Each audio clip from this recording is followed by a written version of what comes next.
Okay, Vittorio 203, going through your various points. Um, Number one, I don't think anyone's talking about banning religion. That's something that religions do. Number two, you're talking to atheists, so why would you talk about Christian persecution of science as some kind of defense of Islamic persecution of science? You're talking to atheists. Actually, I look for links about scientists being executed by Christians in history, but I had some trouble. Maybe you could help us out.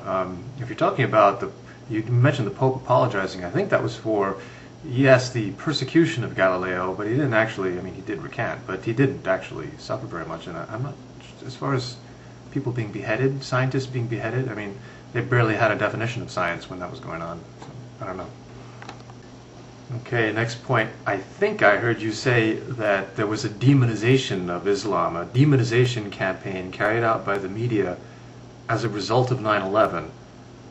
Excuse me, but you don't need any demonization campaign. I'm afraid those hijackers demonized themselves and Islam when they brought down those two towers. If you've ever seen someone burning to death and then deciding to jump 100 stories to avoid that, you don't need any demonization campaign. Nothing could top that. There is a point there.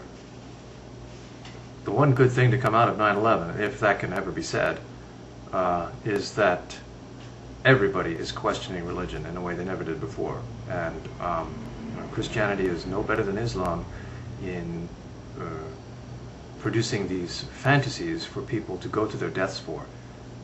Islam seems to be better at that than Christianity for some reason. But basically, the atheist position has been given a huge boost by 9/11. And, well, that's something for institutional religions to think about. Okay, next point. You give the example of Ku Klux Klan members carrying out a lynching, and how if we don't want to call them representative of Christianity, then we should not call what the 9/11 hijackers did representative of Islam.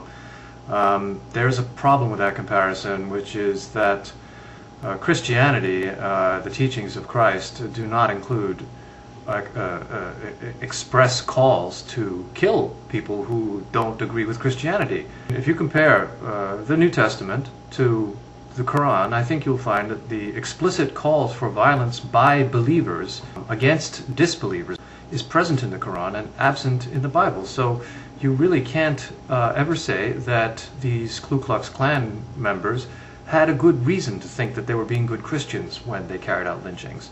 Whereas those 9/11 hijackers could have pointed to passages in the Quran and credibly made the argument that they thought that they were being good Muslims. Really, you have to take that into consideration.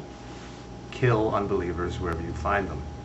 The next point, you say with great outrage that atheists claim that religion is the cause of all violence in the world. You're very outraged that this is a terrible lie. And yet atheists have not said that. So you're the one who's lying. Should we be very outraged at your lies? What religion does is make the violence richer and deeper, because people who are fighting for religious causes are unstoppable. They don't care if they die.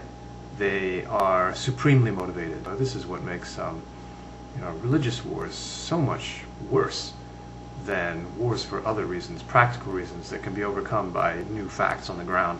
You're right about Hitler. Whatever he was doing, that was not inspired by Christianity, clearly. What he was doing, however, was skillfully using Christianity to motivate people to carry out his agenda. And Christianity could be used that way because it's a religion. And if God said to do it, then who the hell are we to say not to? It's a great tool for someone who wants to really fight a war. Okay, another point. You call Mao and Lenin or Stalin, you call them all secularists. And yeah, I guess it's true that they weren't espousing any religion, but I would argue that they were creating something like a religion, which is totalitarianism. Religion is totalitarian because it deals with the highest level of conception of your world. So it's totalitarian. If God says something, then that applies top to bottom, right? You talk about Richard Dawkins saying that religion is the worst form of child abuse, and then you say a child would be happier going to church or a mosque rather than getting beaten by his father every day. But I think we both know that religion is probably not very effective at preventing child abuse. If someone's going to abuse their child, it really doesn't matter what their professed religion or lack of it is. So what you'll get is dad beating the kid and then taking him to church or the mosque. You get beaten and terrorized by your father, and then terrorized by your religion, and you're probably taught to terrorize other people about it.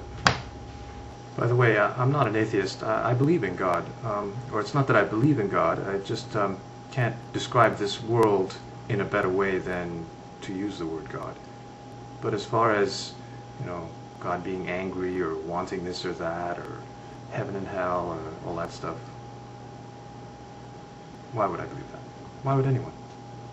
You compare Sergeant Cortez to suicide bombers. I didn't really follow that story very closely, so I'm taking your word for it. But I hope you don't think that any Americans are applauding what he did, or thinking that he shouldn't be in jail or executed even for what he did, if what you say is true, which I'm only assuming it is.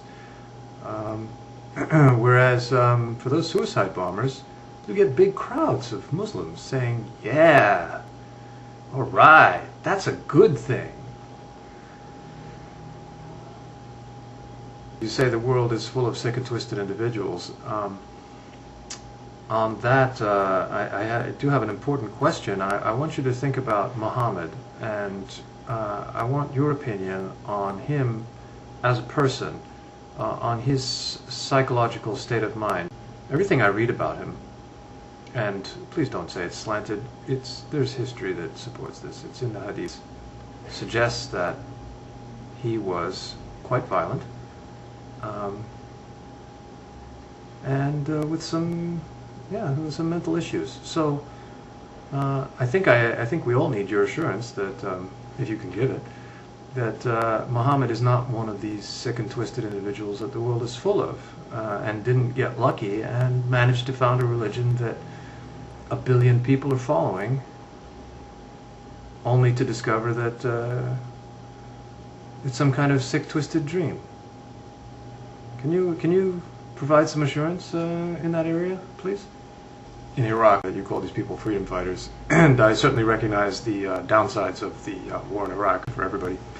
But to call them freedom fighters, I hope you realize that if they just stopped fighting, they would have their freedom.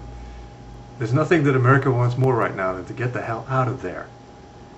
Trust me, if you stop blowing us up, the screen door would not be hitting us on the ass. We'd be out of there. So just stop fighting. Okay, you say there's no good reason for the abolition of religion.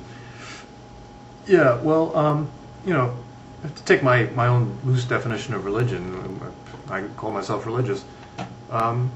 Yeah, and I agree with you. I think what this really boils down to is the abolition of the totalitarian control of people in the name of religion. So the application of laws, religious laws, to people is, if I had to say what atheists would support as a political stance, the coercion of people to religion. Now that's an area for atheist action, and action by all Americans, in fact. I think that I think separation of church and state should be a criterion for membership in the UN. And I know Britain would have to do something about that right away, but I think they could. Yeah. So, yeah, I noticed you said it was separation of church and state was fine for America, but that sounds to me like you're not particularly hot on that idea in the Middle East, say. And yeah, I think the failure to do so is an important cause of our problems today, and I think the UN Charter could be revised on that point.